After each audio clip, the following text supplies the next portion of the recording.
Good morning बच्चों, कैसे हैं आप सारे? बढ़िया, मजे में। तो कल हम लोगों ने क्या बात करी थी? Reproduction, life cycle.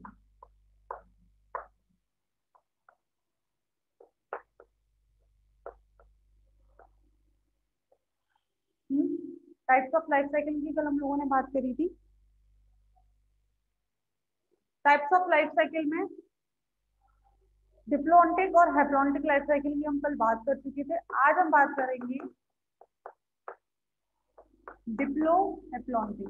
अच्छा, कल हम लोगों ने पॉलीसाइफोनिया अपना कंप्लीट कर लिया था। पॉलीसाइफोनिया में किसी को कोई डाउट है तो पूछो।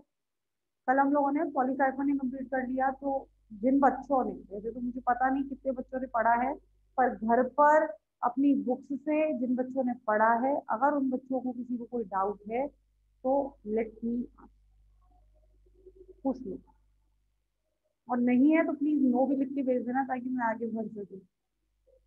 ठीक है, आपके बोलते हमारी कोऑर्डिनेटर मैम जो है उनकी स्क्रीन पर निगाहें चली जाती है कि आप। हम बात कर रहे हैं डिप्लो हेप्लॉन्टिक लाइफ साइकिल। बच्चों देखो, अभी तक जो हम बात कर रहे थे, अब मैंने आपसे हेप्लॉन्टिक लाइफ साइकिल की बात करी। मैंने आपसे ये कहा था ये जो हम नाम देते हैं, ये हम नाम जो देते हैं वो देते हैं हम प्लांट बॉडी के अकॉर्डिंग। जब मैंने आपसे पॉलीसाइफोनिया की बात करी थी कि हमारे पास कितनी प्लांट बॉडीज हैं, कितनी प्लांट बॉडीज फॉर्म हो रही है। फॉर एग्जाम्पल हमने कल हेप्लॉन्टिक लाइफ साइकिल की बात करी, तो हेप्लॉन्टिक लाइफ साइकिल है, अगर मैं प्लांट बॉडी की बात करूँ तो हमारे पास केवल एक प्लांट बॉडी थी जो हेप्लॉइड थी। बाकी उसमें केवल एक डिप्लॉइड फेज जरूर आ रहा था, that was the your zygote. ऐसे ही जब हमने डिप्लॉन्टिक लाइफ साइकिल की बात करी तो हमारे पास जो प्लांट बॉडी थी वो एक प्लांट बॉडी थी, और वो कैसी थी? डिप्लॉइड थी।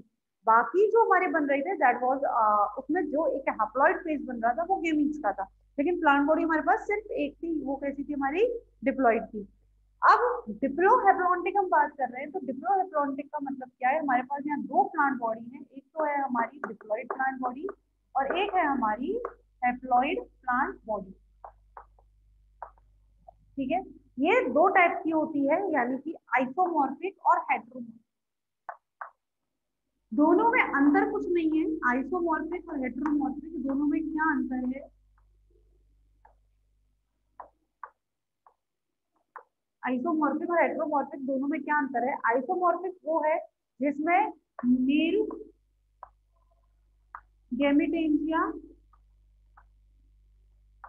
और फीमेल गेमिटेंजिया, मेल गेमिटेंजिया और फीमेल गेमिटेंजिया दोनों एक ही थैलस में बनते हैं, सेम थैलस। तो मैं इनको और भी क्या कह सकती हूँ? होमोथैलिक। और क्या कह सकती हूँ मैं इनको? होमोथैलिक। कि मेल गेमिटेंजिया और फीमेल गेमिटेंजिया दोनों किस पर बन रहे हैं? एक ही थैलस पर बन रहे हैं, होमोथैलिक है। जबकि हेट्रोमॉर्फिक क्या है? जिसमें मेल गेमिटेंजिया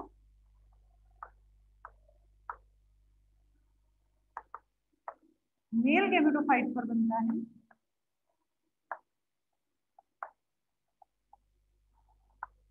जबकि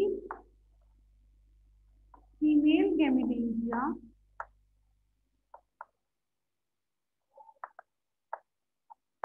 फीमेल गेमेटोफाइट पर बनता है। फीमेल गेमिटेंजिया फीमेल गेमेटोफाइट पर बनता है, दैट मीन्स डिफरेंट थैलेस या फिर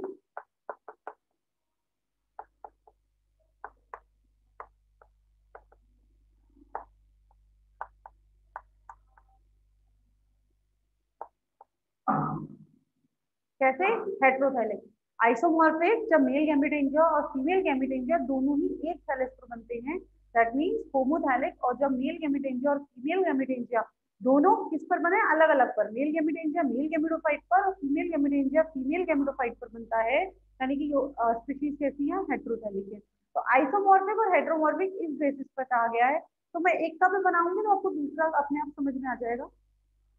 इसका मैं जो लाइफ साइकिल है वो मैं आपको बना दे रही हूँ यहाँ पर।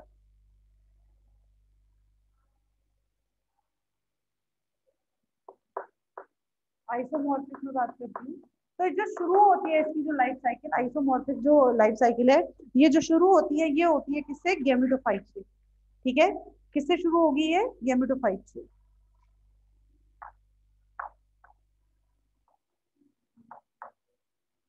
गेमेटोफाइट कैसा है? हैप्लॉइड।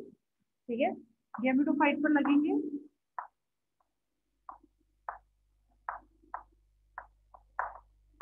मेल गैमेटेंजिया और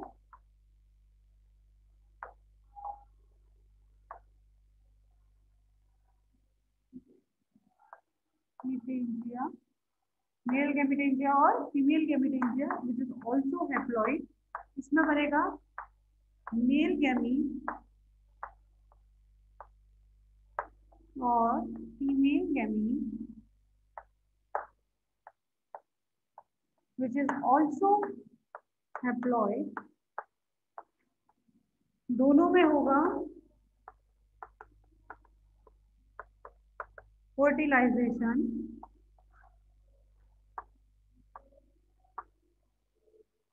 जाइगोट विच इज डिप्लॉइड। ठीक है, क्या बनेगा? जाइगोट जो कैसा होगा? डिप्लॉइड होगा। ये जो जाइगोट है, अभी तक जब हम डिप्लॉन्टिक और हैप्लॉन्टिक लाइफ साइकिल पढ़ रहे थे, in the haplontic life cycle zygote में क्या हो रहा था? आपका मियोसिस हो रहा था। Where is in the diplontic life cycle zygote में क्या हो रहा था? माइटोसिस हो रहा था। डायरेक्ट क्या बन रहे थे? स्पोर बन रहे थे। अब ये जाइगोट डिवीजन ना करके आपका क्या करे? जर्मिनेशन करेगा। क्या करेगा? ये जर्मिनेट होगा, यानी कि ये अपने आप को ग्रो करेगा और क्या बना लेगा? स्पोरोफाइट। जैसे कि पॉलीसाइफोनियम में हुआ था, नहीं हुआ था? जाइगोट बना था और जाइगोट में क्या हो गया था? सीधा डेवलपमेंट शुरू हो गया था, यानी कि उसने क्या बना लिया था?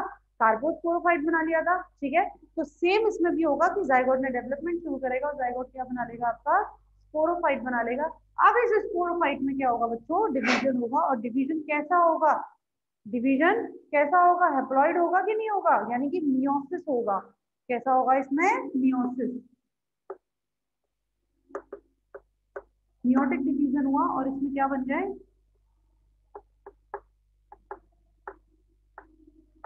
हैप्लॉइड नियोस्पोर। ठीक है, मियोसिस होता है और इसमें क्या बन जाते हैं? हैप्लॉइड नियोस्पोर।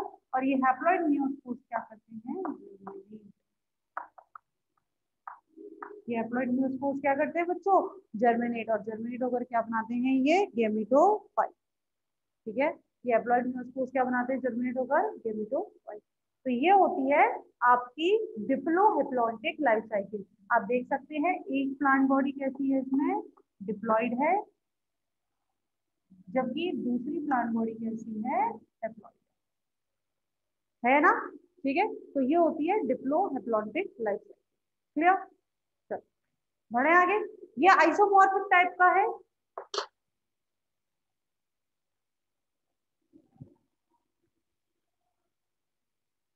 कैसा है ये? आइसोमॉर्फिक टाइप का है।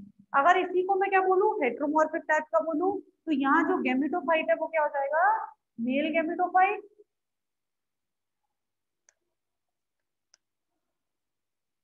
और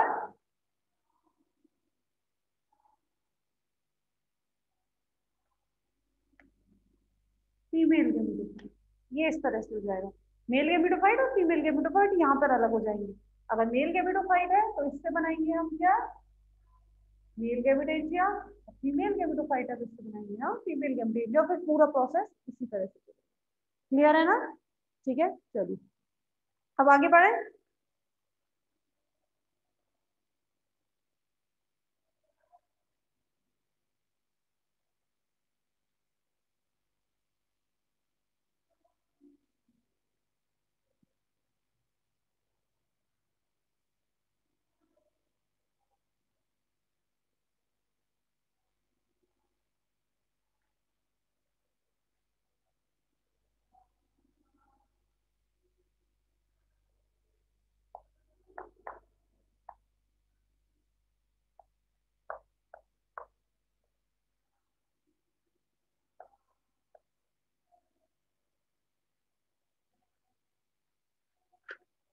अगली लाइफ साइकिल है आपकी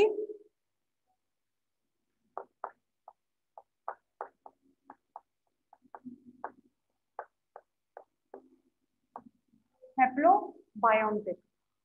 हैप्लोबायोन्टिक यानी कि दो फेज बनेंगे, दो प्लांट बॉडी बनेंगी, लेकिन दोनों कैसी होंगी? आपकी हैप्लॉइड होंगी। बायोन्टिक का मतलब टू, नंबर में टू। और हैप्लो का मतलब हैप्लॉइड। ठीक है, दोनों बनेंगी, दो फेज बनेंगे, लेकिन दोनों ही कैसे होंगे आपके, हेप्लॉइड होंगे। इसको हम शुरू करें।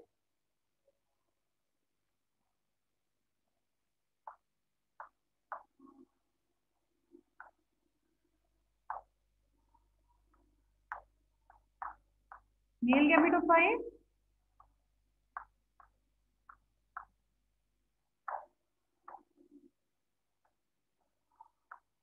फीमेल गैमेटोफाइट,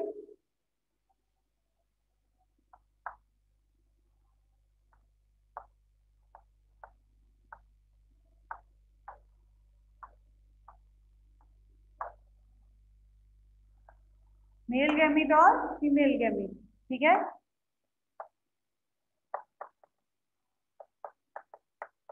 फर्टिलाइजेशन,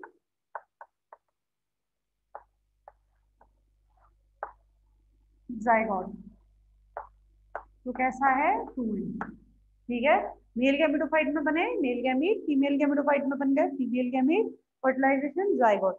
अब क्या होता है, अभी तक वहां पे हमारा क्या बन रहा था, स्पोरोफाइट बन रहा था, लेकिन वो स्पोरोफाइट कैसे बन रहा था, इसमें आपका जर्मिनेशन हो रहा था डायरेक्ट। अब इसमें स्पोरोफाइट तो बनेगा, लेकिन स्पोरोफाइट कैसा होगा, मियोटिकली डिवाइड करेगा।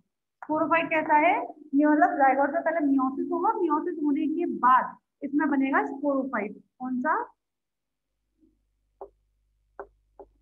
कार्पोस्पोरोफाइट। और ये कार्पोस्पोरोफाइट क्या है, कैसा है, it is an number, an number. ठीक है, अब आप ये मत कहना मैडम कार्पोस्पोरोफाइट हमने पॉलीसाइफोनिया में पढ़ा था, तो पॉलीसाइफोनिया का कार्पोस्पोरोफाइट कैसा था, वो आपका डिप्लॉइड था। ठीक है, तो वो डिपेंड करता है, वहां पे वो क्या हो रहा था, डायरेक्ट हो रहा था, कार्पोस्पोरोफाइट डिपेंड कर रहा था गैमेटोफाइट पे। यहाँ क्या, इसमें क्या हुआ है, मियोसिस हुआ है और तब बना है आपका कार्पोस्पोरोफाइट।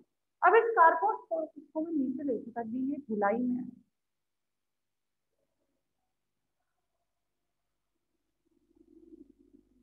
कार्पोस्पोरोफाइट, इसमें क्या होगा, मियोसिस।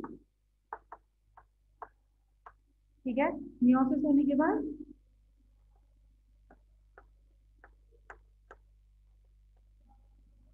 कार्पोस्पोरोफाइट। अब इस कार्पोस्पोरोफाइट में क्या बनेंगे,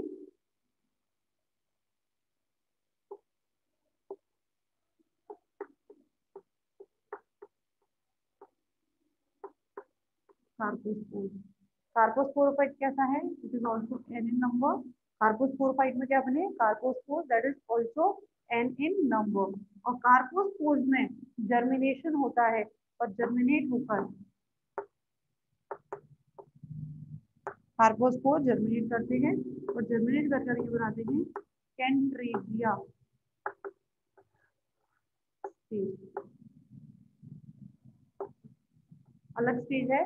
एक ये इंटरमीडिएट स्टेज है, जो किसमें बनती है आपकी, ये बनती है आपकी ये भी रेड एल्गी, पहली बात तो ये जो हम पढ़ रहे हैं ना बच्चों, ये रेड एल्गी है, और इसको ट्राइफेसिक फेज भी कहते हैं।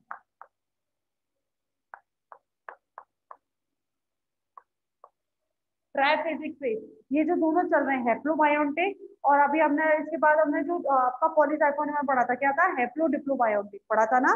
एक तो हेप्लोबायोन्टिक और एक हमारा हेप्लो डिप्लोबायोन्टिक, जो हमने किसमें पढ़ा था, पॉलीसाइफोनिया में पढ़ा था। ये भी रेड एल्गी में पाया जाता है, लेकिन कौन सी रेड एल्गी में पाया जाता है, ये बेट्रिको, बेट्रिकोस्पर्मम। ठीक है, कौन सी रेड एल्गी में पाया जाता है, ये बेट्रिकोस्पर्मम में। क्लियर है बच्चों, तो आपको यही बात मैं आपको बता रही हूँ कि ये कैसे फेज है, ट्राइफेसिक फेज।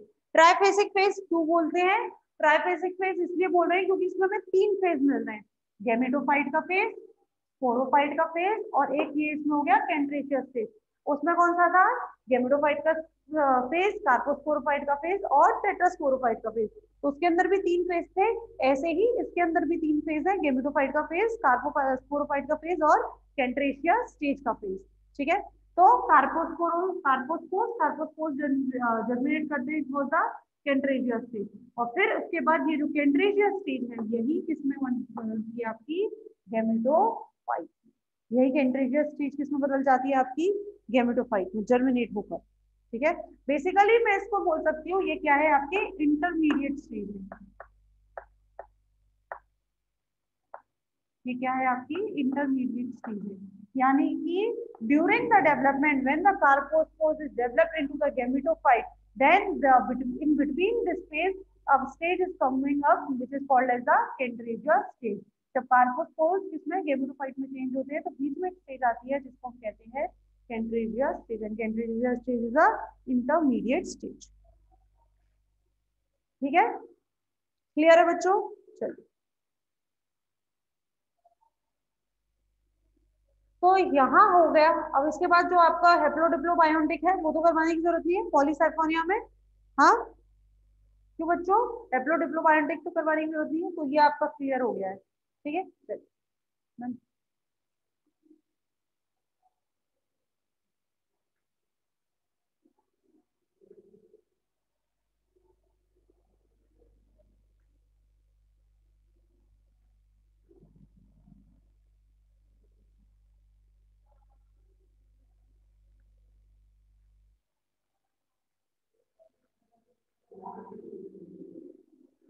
आंटी जी,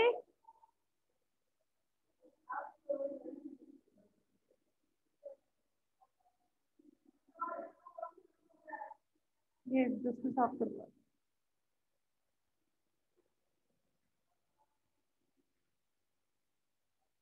ठीक है बच्चों, तो type of life cycle clear है आप लोगों को? किसी को कोई डाउट आई एम श्योर होगा नहीं. इसके बाद आपका एक अलग चैप्टर है जो आपके इसके बाद शुरू हो रहा है, वो है इकोनॉमिक इंपॉर्टेंस ऑफ एल्गी.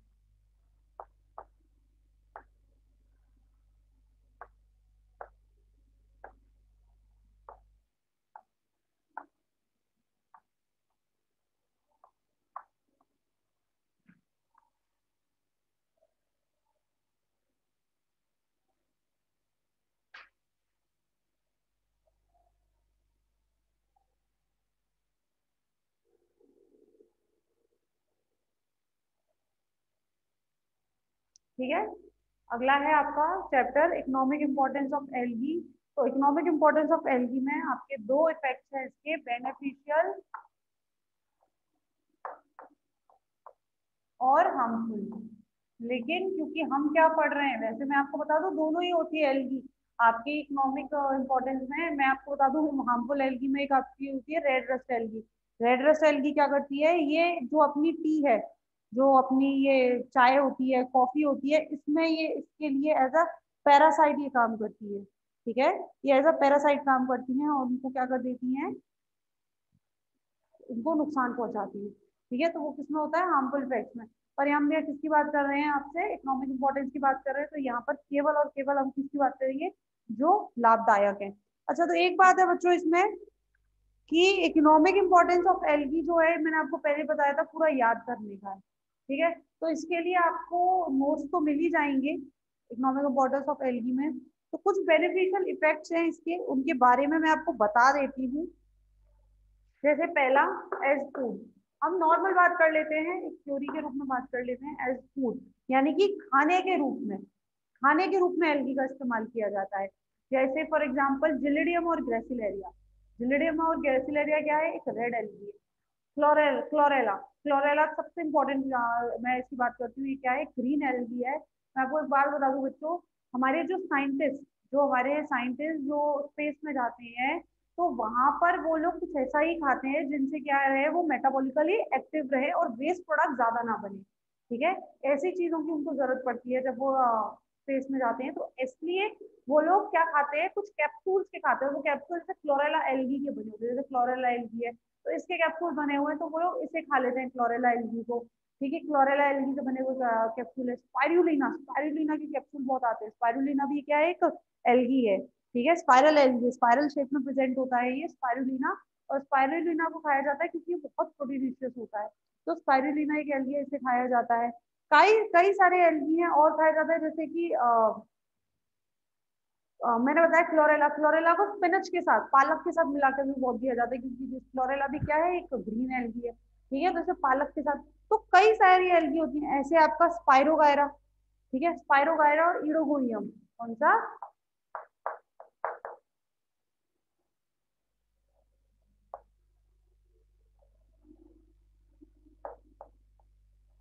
क्या है, स्पाइरोगायरा और ईडोगोनियम, ये दोनों क्या है आपकी, दोनों एल्गी को एज अ फूड के रूप में इस्तेमाल किया जाता है। फूड किसका, ये दोनों किसमें, सूप बनाने में, इसमें सूप बनाने में इनका इस्तेमाल किया जाता है, स्पाइरोगायरा और ईडोगोनियम का।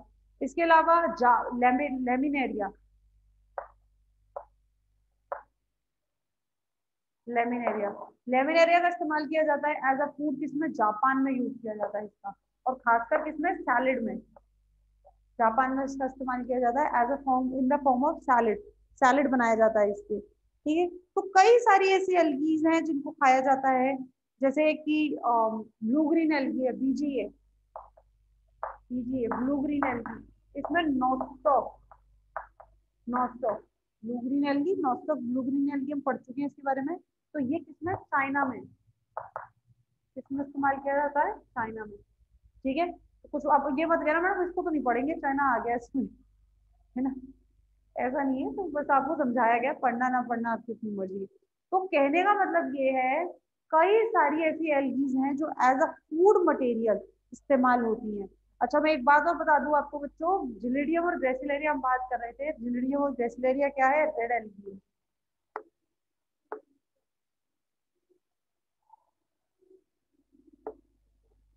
रेड एल्गी है कौन सी, जिलिडियम एंड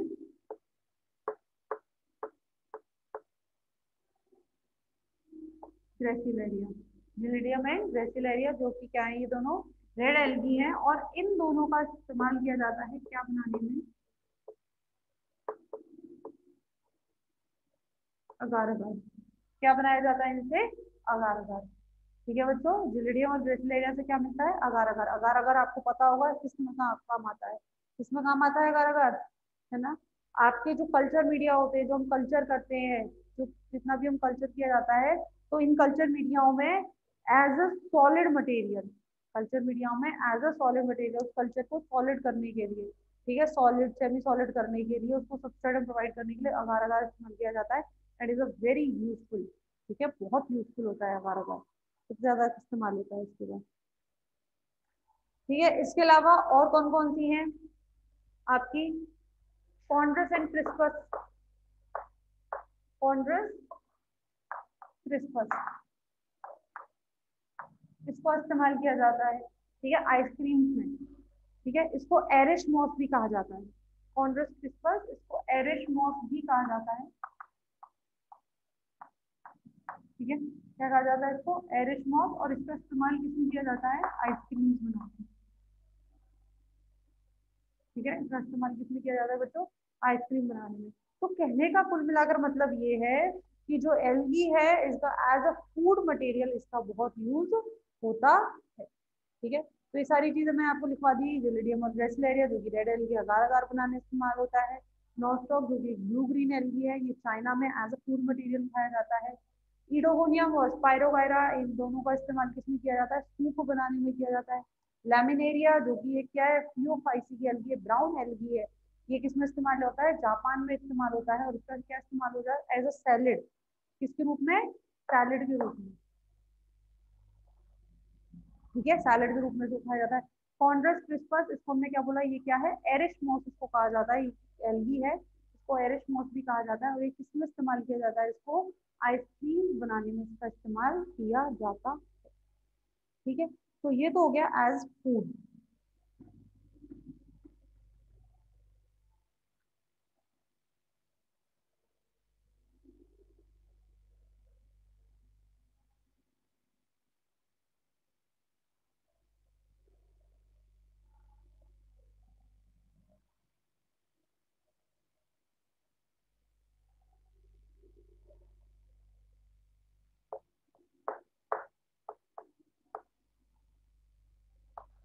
अगला है एज पाउडर, पाउडर के रूप में। ठीक है, पाउडर के रूप में इसका इस्तेमाल किया जाता है एज पाउडर। तो कई सारी ऐसी एल्गी हैं, जैसे कि आपकी ज्यादातर जितनी भी मेराइन एल्गी है, पाउडर क्या होता है, पाउडर होता है जो मतलब आप ये जो चारा, पाउडर हम किसे कहते हैं, चारा के रूप में, चारा को। तो जितनी भी आपकी मराइन जो एल्गी है, सीवीड, सीवीड, और सीवीड में मोस्टली कौन सी आती है आपकी, या मेराइन एल्गी में कौन सी आती है, फियोफाइसी की एल्गी, ब्राउन एल्गी और रोडोफाइसिकी एल्गी। ठीक है, पियोफाइसिकी एल्गी, ब्राउन एल्गी और रोडोफाइसिकी एल्गी, यानी कि रेड एल्गी का इस्तेमाल ज्यादातर किसमें किया जाता है आपका, एज अ पाउडर में किया जाता है। जैसे कौन सी है, लेमिनेरिया और, मैं भी यही कह रही हूँ बच्चों, वेरी डिफरेंट तो नहीं कह रही, कह तो मैं भी यही रही हूँ कि ये आप खुद से कर सकते हो। ठीक है, बस एक बार इसलिए मैं आपको ये करवा रही थी कि बच्चे कह रहे थे मैडम आप एक बार एक बोल देंगे तो हमें याद करने में आसानी हो जाएगी। जब आप बुक से पढ़ते हैं तो याद करने में आसानी हो जाती है, तो इसलिए मैं इसको पूरा नहीं समझ, वैसे नहीं समझा रही हूँ, केवल कुछ नाम, क्योंकि आपके बुक में इकोनॉमिक इम्पोर्टेंस बहुत बड़े दिए हुए हैं, बुक में इकोनॉमिक इम्पोर्टेंस बहुत बड़ा दिया हुआ है। तो आई एम जस्ट सेइंग कि इस तरीके से आप लोगों को ये पता हो जाएगा कि कौन कौन से आप पॉइंट्स कर सकते हैं। ठीक है, कर तो आप उनमें से कोई सा भी सकते हैं जो आपको आसानी से याद हो जाए, पर एक बार अगर मैं यहाँ बता दूंगी तो आपको याद हो जाएगा, और अगर आप लोग कहेंगे तो आई एम वेरी हैप्पी कि हम इसको ना करें। बोलो भाई, रहने दें, छोड़ दें, पर इस बात पर सब बच्चे राजी होने चाहिए भाई, एक बच्चे के राजी होने से कुछ नहीं होगा। पॉइंट में अगर दिक्कत आती है तो फिर इसे हम कर देंगे। ठीक है, अच्छा एक आपका सबसे पहला फर्स्ट चैप्टर रह रहा है थोड़ा सा, जो हमने छोड़ दिया था जब हमने क्लास शुरू कराई थी, हमने डायरेक्ट इस पर ही को हमने ले लिया था। ठीक है, अच्छा आपका जो सिस्टम है स्मिथ का, जो हमें पूरा जो क्लासिफिकेशन है वो हमारा रह रहा है, तो आज हम कर लेते हैं स्मिथ का क्लासिफिकेशन।